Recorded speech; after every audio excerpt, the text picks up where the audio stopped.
Hi, everyone. Welcome to Grid Down Consulting's current event updates with Jonathan Hollerman. My name is Mary, and I'll be your host today as we talk about some things that are going on this new year. I know a lot has already happened. We're still in January, only for another day or two, but we're still here, and so much has already happened. So, John, thank you for doing these again. I know that you had some thoughts that you kind of wanted to start out with, just in regards to everything from the inauguration to just a lot of political things going on in our country today. Can you expand on some of those things? Sure. So first off, I want to thank everybody from the most recent newsletter that we sent out here earlier in January, where I discussed some of the things that were going on with the election, the post-election, the violence surrounding the incoming administration and what happened with Trump. And so I kind of put my heart out on my sleeve there a little bit. And, I really kind of cautioned people before January 20th, before it was official, to be careful how they're responding. And, I know there's a lot of Trump supporters on here. I support a lot of Trump's policies. I don't really support any particular man or woman in politics because I haven't found one yet that I can really get behind. And I think I just want to clarify one point. So it was a very negative outlook going forward. I don't have a lot of positive feelings for what's coming in our future. When you look at the control that big tech has on the narrative, what information you see and don't see, and we'll get to that in a minute with some of the stories that we'll be covering that you probably haven't seen or heard, things that are happening behind the scenes that the media is just not covering. So I don't have a lot of faith going forward because the vast majority of the American people get their news from mainstream news sources, and I'm including Fox News in that. And it's getting further and further down the line where up is down, down is up, and you can't believe almost anything that you hear anymore on the mainstream news outlets. So it's going to be very difficult. So people have a lot of hope. Well, Trump 2024, we'll win the next election, and we'll get the next guy in, or the pendulum will swing back our direction. And I with the complete control of the narrative at this point, 100% control of the narrative, 99.9% control of the narrative. I don't see how the pendulum is going to swing back our direction. I just don't. They're looking at making a pathway to citizenship for illegal immigrants for 7 years. So 7 years from now, you'll have 20 million new voters, which predominantly vote Democrat. I just don't. COVID is killing our older generation. We're losing a lot of, I guess you consider conservative voters. They're being replaced by young college kids coming out of college, which are predominantly left-leaning. So we're going in a direction. And so the idea is always that we can, if we just get our message out, conservative ideas, the Prager University, if we just put our information, that the conservative viewpoint in the battlefield of ideas, right, will win. And I believe that wholeheartedly. The problem that you run into is there is no more battlefield of ideas. The big tech has taken the gloves off, and they're 100% in the tank for the progressive mantra, the progressive ideologies, and they're just silencing. You're just not going to be able to get this information going forward, or it's less and less and less. Using Google, trying to find information, it's going to be harder and harder. So I really I think I took a negative outlook, and so I don't want people to believe, I'm saying all this to preface the fact that I don't want you to believe that I'm giving up on this country. I still love America. I just don't, the America that I love, I don't believe exists anymore. I think a lot of people have hope. Well, if we just organize, if we do this, if we get people to the polls, I just think those days are ending, and the media have taken over the narrative to the point where you're just not going to be able to organize. You're not going to be able to, I mean, Parler was a perfect example. You know, we knew Twitter and Facebook and YouTube and all the social media, the big ones, were silencing conservatives and keeping them from communicating and accessing information from our point of view. So the conservatives went and they jumped on Parler, which is a free speech social media network. And as soon as after the election, they basically banned Parler, and Amazon pulled their servers. So that's the direction we're heading, and it's going to get far worse. So I don't want to be a negative Nelly and make you depressed, but I think the future is going to be, you know, if you mobilize a march in your town, if you mobilize, you will be painted as an extremist. They will come after you. They will come after your job. They will cancel culture. They'll try and get you fired. They'll try and, you know, you've got to be careful being outspoken on social media. And I think the only way going forward is to work in your inner circles, is to try and affect change through the people, your family, your relatives, and your friends. So keep communicating with them, but stop posting stuff on social media that's going to get you in trouble down the road, because that's where we're headed. I posted some stories after the fact, but I mean, people that have supported Trump, people that have supported, you know, I mean, they're going after the, you know, the 3%ers, they're going after the Proud Boys, or any kind of right-wing groups. I'm not even discussing the pros or cons of these groups, but any of these groups, if you're affiliated with them in the future, you know, I would go through if you haven't deleted Facebook already, I would go through and cleanse all your posts, and that stuff lives forever. They can access it. So, you know, we'll go there, but we're entering an era where your political and your faith views can get you fired from your job. They can get you in trouble. And if we go the direction of Canada, you know, if you've had speech, if you've talked about the LGBTQ community in a negative light, or if you've talked about, you know, this transgender situation that's coming up where boys are girls, girls are boys, if you've spoken negatively about that, they're going to bring that forward in job interviews. So just, you got to be careful. So I'm not saying not to speak the truth, but be careful where you're doing it. So that is where we are at with that. So if you haven't seen my newsletter, be sure to go to my website, griddownconsulting.com, sign up, and we'll request a copy of the most recent newsletter, and we'll get that out to you. So I know that one thing that you mentioned in your newsletter, which I think is such an important part, and you touched on, is if you do start going to protests and different things like that, which there's, you know, nothing wrong with, like you said, standing up for what you believe in and what you want to see in the country. But there are people from those events that have, you know, been found, and any affiliations, like you said, PayPal has taken down some accounts because they thought they were funding this event at, you know,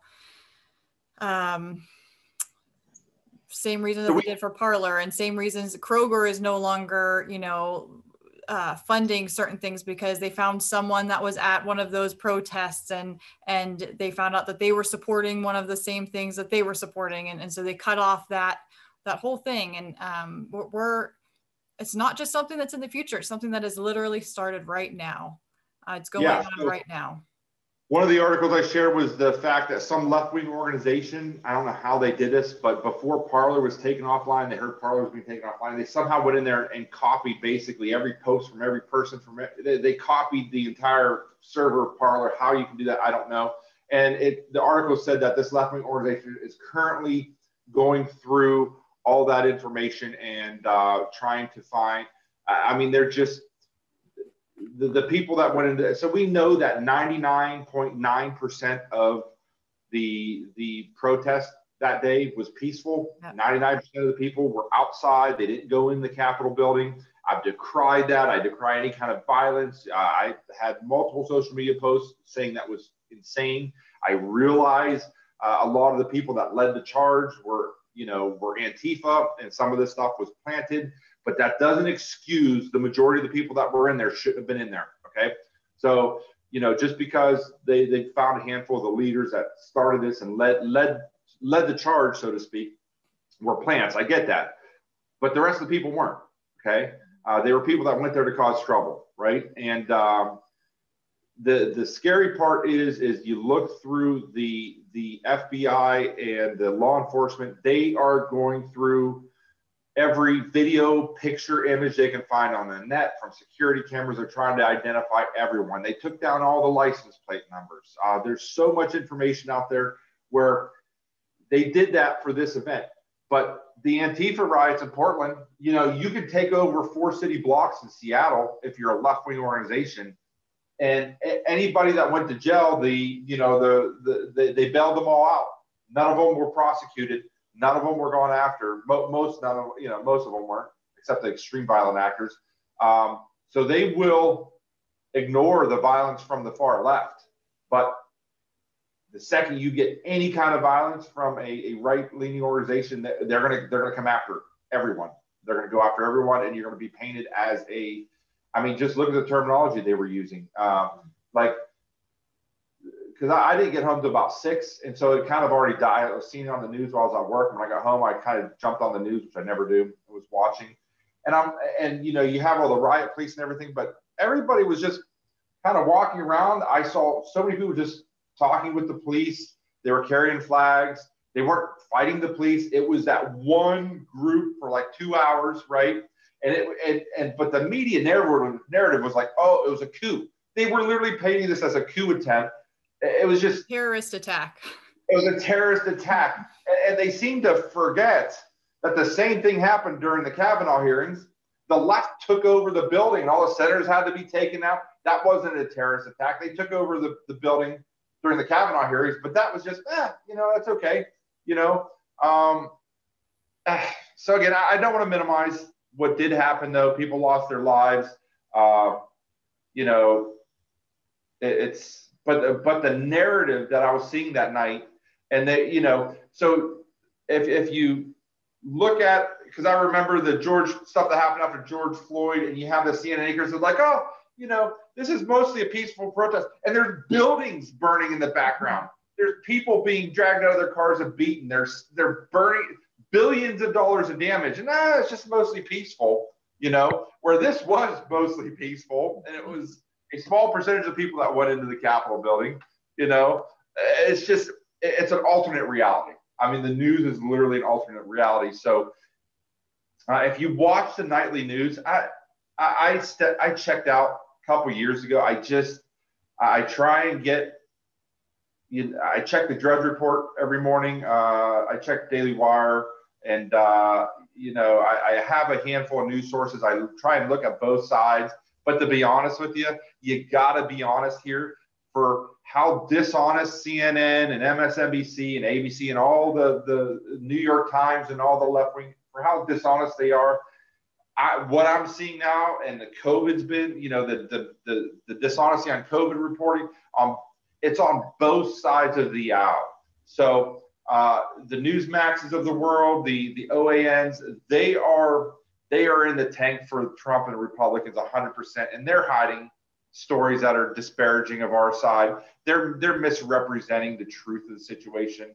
So what's happening now, and I've said this for many years, the danger going forward is that people are getting their news from certain news sources, and they're getting further and further polarized, and we're being by algorithms, by AI, we're being pushed into groups, and that hate in this country to the other side is growing and growing.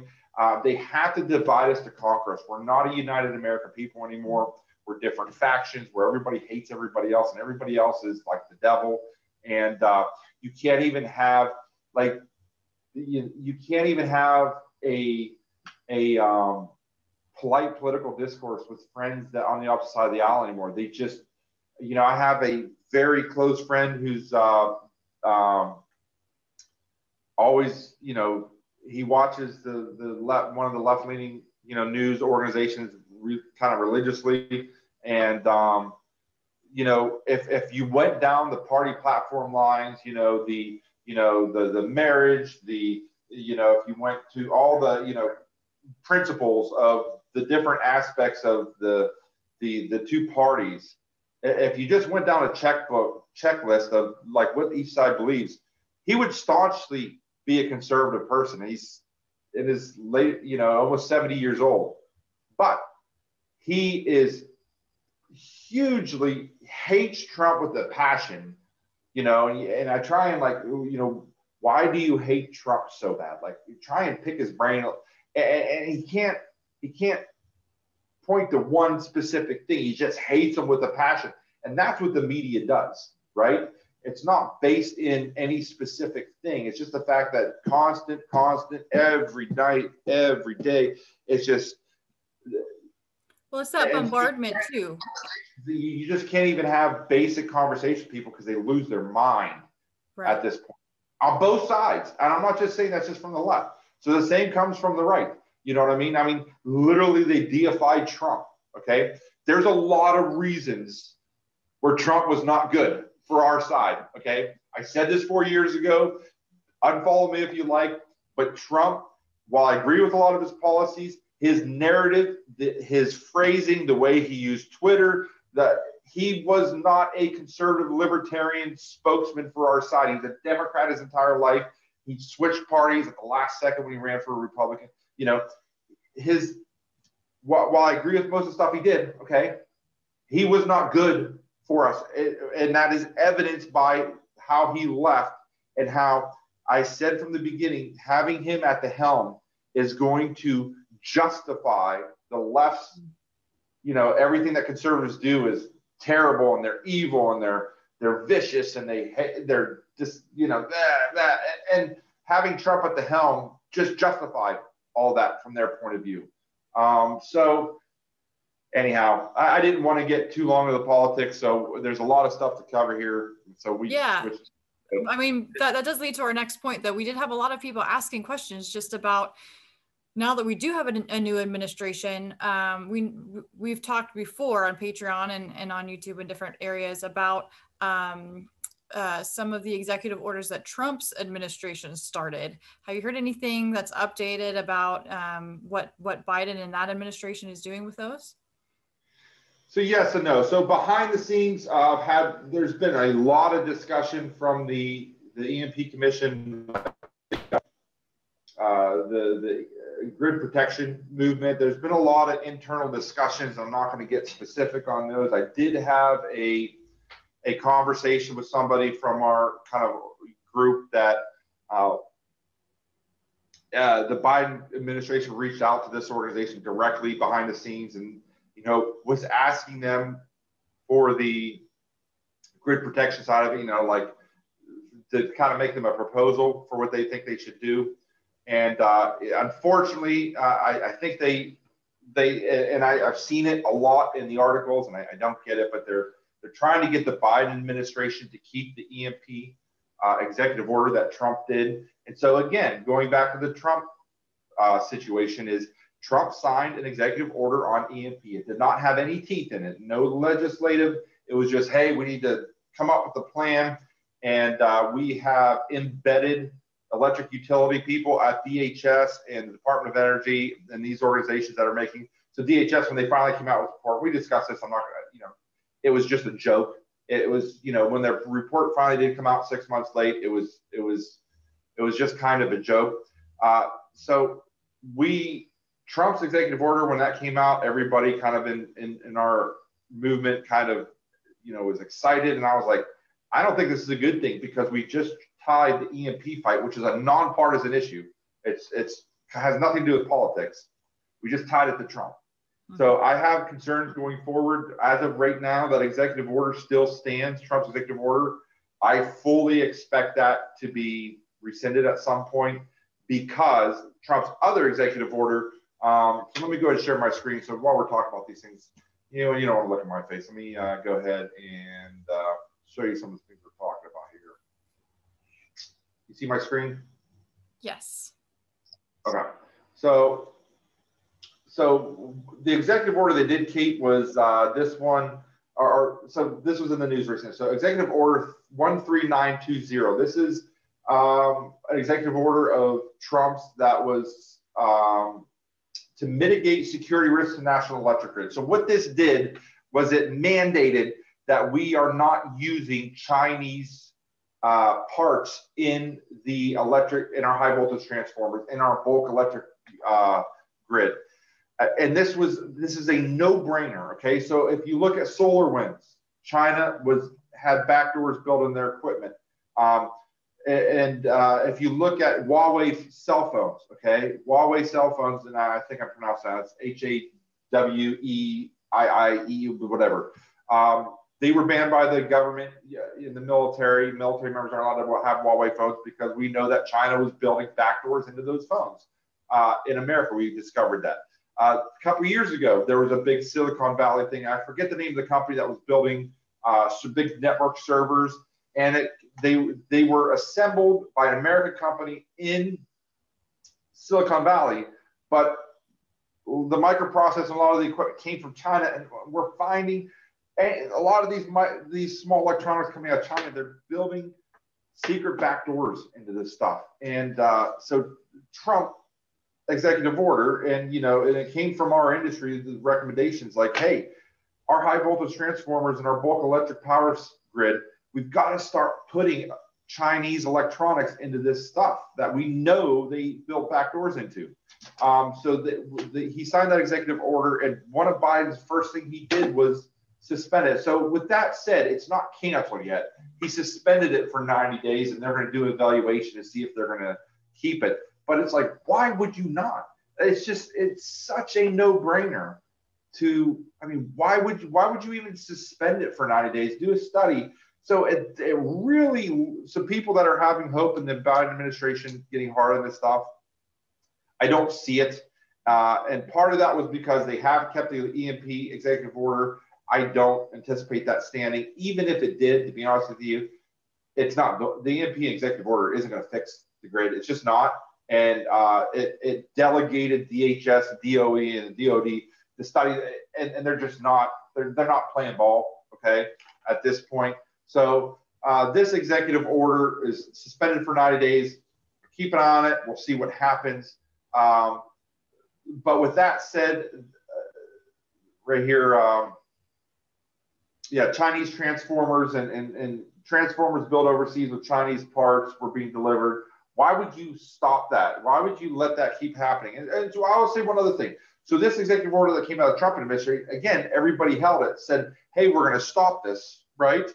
But what it didn't do is the other 200 to 1,000 high voltage transformers that were here already, okay, it didn't fix those, the existing ones. So those the problem still exists. It just prevented it from happening in the future, right? Building new transformers with Chinese parts. So to be honest with you, this executive order wasn't strong enough to begin with because it didn't fix the existing problem, it just fixed future problems, right? And so Michael Mabey's article here really, talks about that, digs in how it wasn't really fixing the problem to begin with. And on that front, this ties also into SolarWinds hack that happened recently, the cyber attack. This is a great article that you should read by Joe Weiss, who, in my opinion, is the absolute highest level person when it comes to SCADA systems. Protecting that SCADA systems. He's kind of the godfather that's been around, that's been discussing this stuff, and he's, advises the Congress and a lot of different organizations and industries. But again, it's something the media isn't talking about. The SolarWinds hack can directly affect control systems, HVAC systems, power distribution units, perimeter sensors, switches that are in all these networks. So the idea that cyber attack is just electronic and they're just stealing information is not true. they have the ability to functionally destroy physical equipment by doing out-of-phase switching on transformers and backup generators and different equipment. Project Aurora showed us this. So they have the ability to physically destroy equipment through cyber. So that's something the media, they always talk about cyber and everybody just thinks it's electronic. And that's not the case. They can go after industries, they can go after factories and production facilities, electric systems, the bulk transmission for natural gas, they can target those systems. So these are all things that's vulnerable. Joe Weiss is a really good article on this. So again, Henry Cooper, who I respect immensely, had an article recently here on Newsmax talking about the executive order as well on coordinating national resiliency to the electric grid.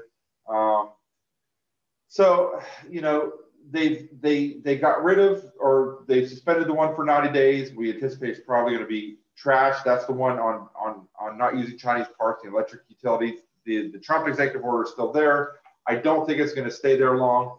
All right. Goodbye, everyone. Thanks for joining in. As always, prepare for the worst, hope the best, let God do the rest.